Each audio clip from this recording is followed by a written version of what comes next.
The land God chose for the people he chose was highly strategic, like a bridge between Africa, Asia, and Europe.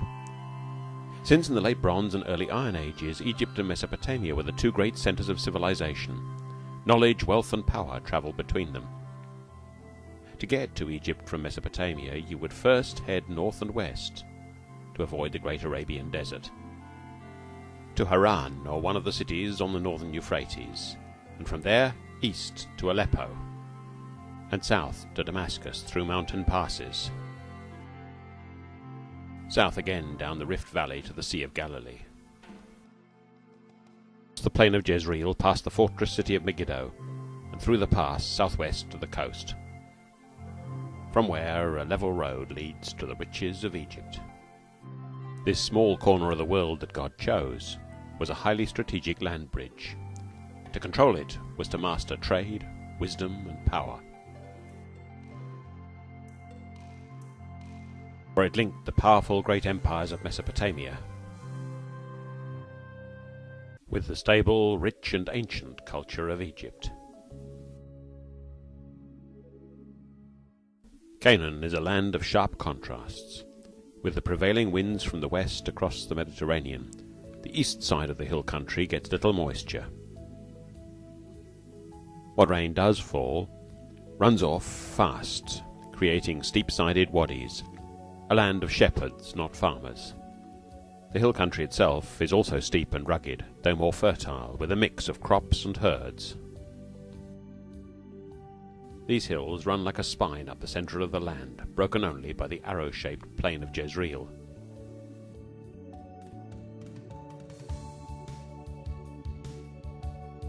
David chose Jerusalem, a Canaanite city in the hill country, as his capital. The city of David occupied a ridge above the Gihon spring, from which a later king, Hezekiah,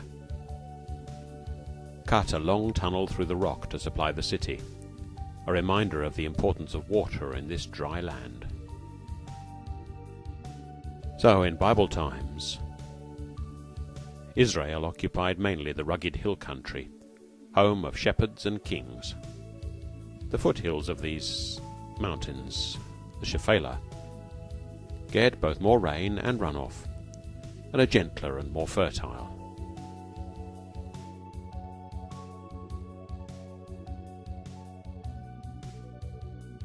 Trees and tree crops are grown on the hillsides, and grain and vegetables on the valley floors. But it's the plains at the base of the hills that are the most fertile territory today, as in Bible times. Like the plain of Jezreel, from Carmel inland to the Jordan Valley, south of the Sea of Galilee. The coastal plain, Philistine territory in Old Testament times, largely inhabited by Greek speakers from all parts of the Roman Empire in the New Testament.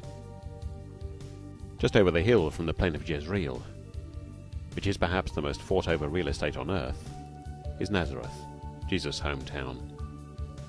From the hill above the town, one can see Megiddo, Armageddon in the book of Revelation.